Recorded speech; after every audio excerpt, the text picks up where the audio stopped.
Have you ever typed a question into ChatGPT and the answer that came back was vague or even worse, unhelpful? Don't worry, that happens because the truth is ChatGPT is only as good as the question or prompt that you ask. I will walk you through key prompting tips, and by the end of this video, you'll know exactly what to ask so that you finally get the quality answers that you're hoping for. Let's go to my computer. But not yet. Before we go to my computers, where I will show you a couple of examples, I will explain the formula.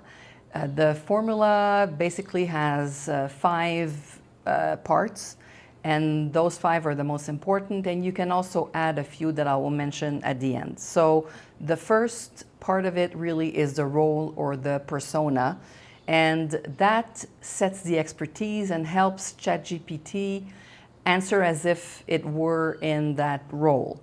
For example, you are an experienced and successful health coach specializing in women over 60.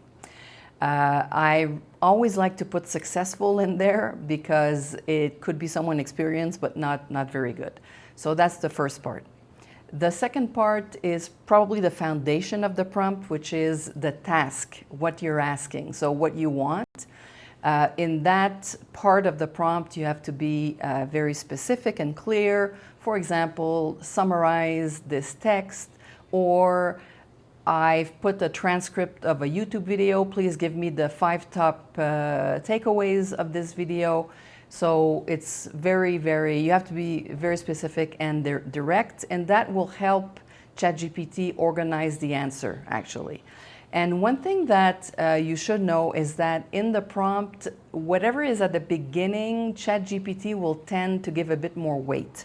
So that's why you should put the task in the first or second position, and then the role first or second. I prefer doing the role and then the task, but the point is you put the task not too late in the prompt. After the role and the task, the third one is the context. And the context is really the audience and why you want this answer. For example, this is for people over 50 who are new to AI, so you give the audience and you also give a bit of the context. They are new to AI. This context will also help ChatGPT give you a better answer. The fourth one is the format, and this is where you tell ChatGPT exactly how you want this response to be written, or if you want an image or something of that nature. So you would tell ChatGPT, respond, give me a text, of so many words, because this is where you would talk also about the length of the answer. No more than 300 words, for example. You could say, I want a numbered list, I want bullet points, I want a table. This is where I would say I want a text, and you could also add a table, but only if you have more than 5 rows, for example. So that's the format, really important as well. And the last one really is the style. So whether you want it, it's a casual response or a formal one. For example, you want to write an email. Well, it's different if you want to write to your mother compared to your boss. You could also mention the comprehension level. For example, write it as if I were a fifth grader, or as if I was a professor. So, you can specify what is the level of difficulty of the response as well.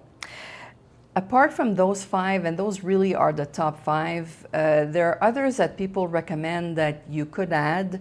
And I have to say, I've used like 2 out of 3. I've tested one of them, and I might actually use it at some point, but for now it hasn't proven to be very useful.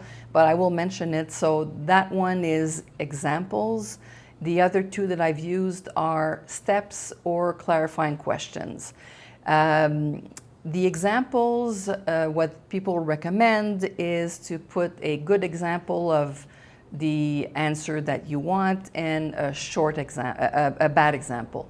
But I found that this works only if you have a very short answer, because you want to model what that short answer would be and actually explain what you don't want it to be. So you can try. I've tried it. It worked in some instances. In others, it just complicated the prompt for me. The next one is steps, and that one can be very useful, especially if you're foreseeing having a long response, or if you're in a project and you have a number of steps. So what is useful is at the end of your 5 parts of your prompt, you would continue by saying, I would like the response in like 3 steps. First steps, let's focus on one aspect of it, and let's start only with this step, please. And then you will go to the next steps.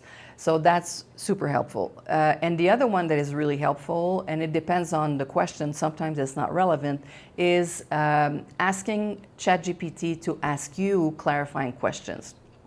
For example, with the health coach example, you could say, this is what I want in the prompt, but please ask me clarifying questions so that you can give me the most personalized response.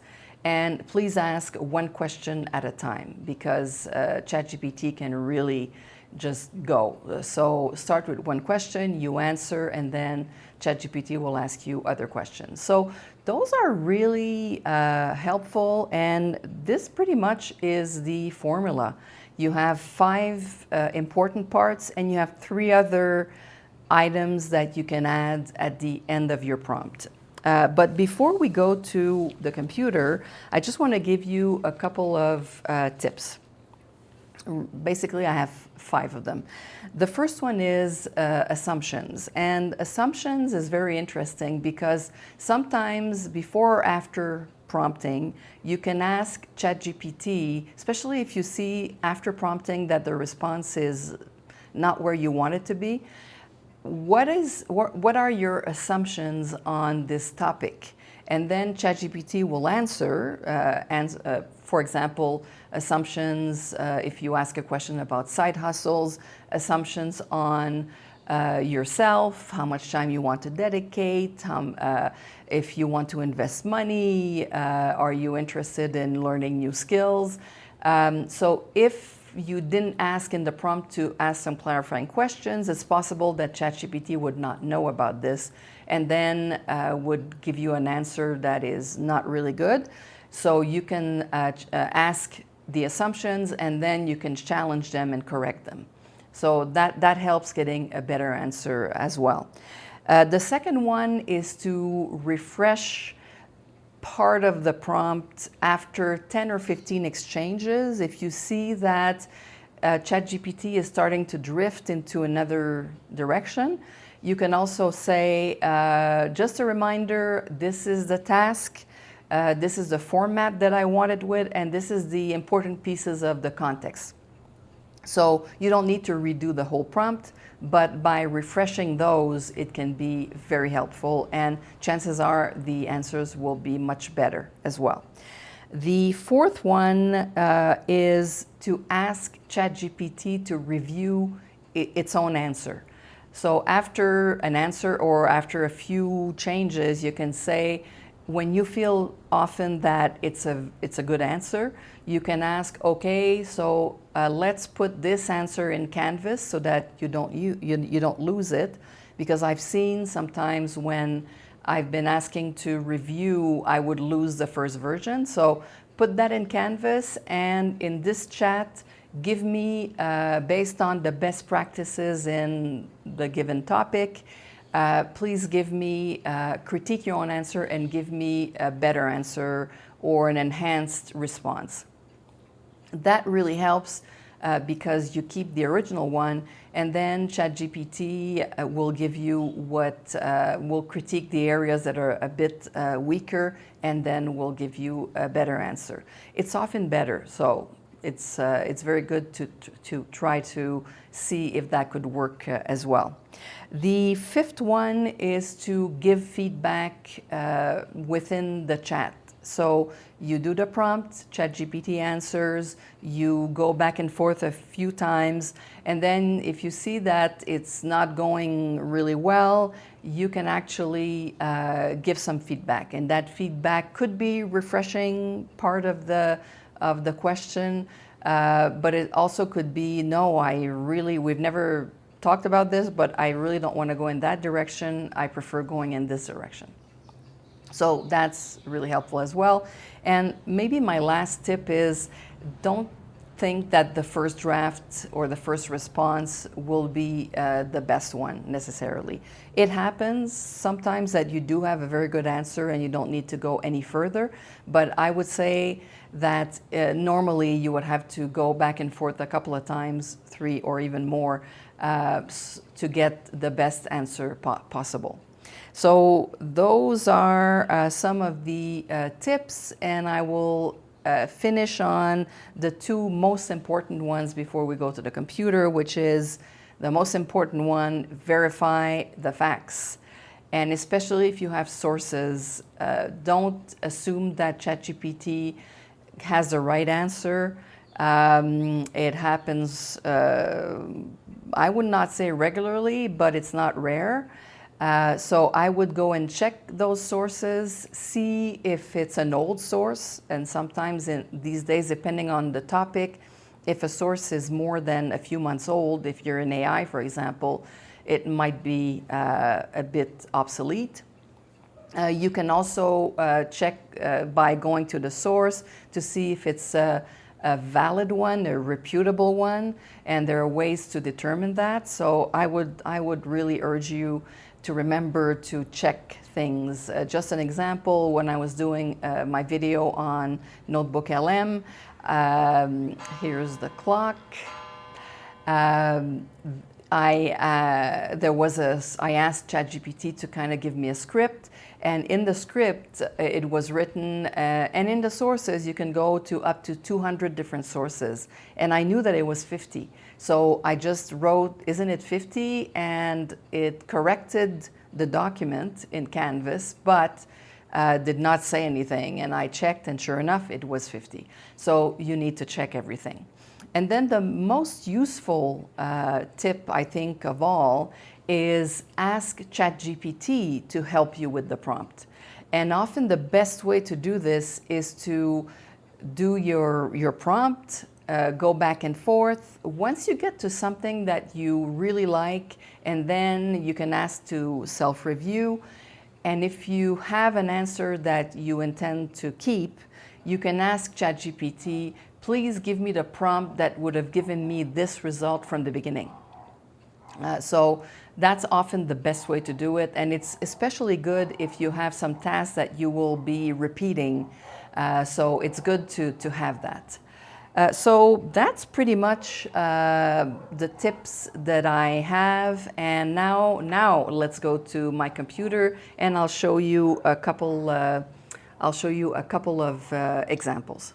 I asked a side hustle question, and that's the last example I'll share. I'm testing vague versus prompts. I should have said detailed prompts for one of my videos. Let's start with the shorter prompt. Please give me ideas for a side hustle. Okay, so here we go. This is he calls it typical GPT behavior. So just a list of 10, and then he critiques himself, which is good, but I didn't ask that for now. But this is what I would get if I just ask that simple prompt. Now here's the other prompt. You are a successful entrepreneur who makes $200,000 a year, that's not too bad, with multiple side hustles, and one of them is coaching people for the last 25 years to get great results in their own side hustles. That's the role. Please give me a bulleted list of 10 to 15 very lucrative, low investment side hustles based on my experience and skills. Assume that you don't know what these are and ask me questions one at a time to determine that and to get a sense of how much time I want to dedicate per week, as well as any other relevant question to make your response personalized. Rank the side hustles in order of difficulty. Be encouraging but very realistic in your assessment of my experience, skills, and difficulty levels. So that was more about the tone. So prompt, this is the prompt, interpreted the prompt. So already he gives an assumption, so I checked that to make sure it was okay. And this is an example of the first response. So here we go. Question 1, what are some of your personal experiences? And I didn't fill it all out, but I would. Then question 2, how much time per week do you realistically want to dedicate to a side hustle? Do you prefer something digital, remote, or in person? Do you want fast income or slowly long term? And GPT will generate something like this. Easy. Notion template, digital printable on Etsy, AI-powered blog, moderate YouTube channel, online course, AI prompt shop, and more difficult but lucrative, micro-coaching, freelance AI researcher, custom GPTs for professionals, AI tool reviews. So that was much better. Would you like to test it live? I can act on in the entrepreneur, or if you'd like a medium-specific prompt or something like that. So no, thank you. I have enough for now. So as you can see, a simple question sometimes is enough. So you don't need to be intimidated or to let yourselves be stopped by the fact that, oh, I don't want to write a long prompt. You can definitely put something very short and get something really interesting. But in some cases, especially when it's a bit more complex, or if it's something that you really want ChatGPT to give you an answer that is really personalized, that anything about exercises or nutrition, even though it's not a nutritionist. So again, we have to be careful. Or financials, and again, it's not a financial advisor, but anything that could have a bit more of an impact on either your health or your finances or anything of that nature. Number 1, verify, but number 2, you can go into a bit more detailed prompts and especially ask ChatGPT to ask questions so that the response can be even more tailored. So that's a simple secret. ChatGPT is not as much about what you ask, but how you ask it. And if you have a prompt that give it a role with a specific task and some context, you're likely to have much better answers. So I hope this was useful and that you will try these tips and try to make a different prompt. Let me know if it works, and I'll see you next week.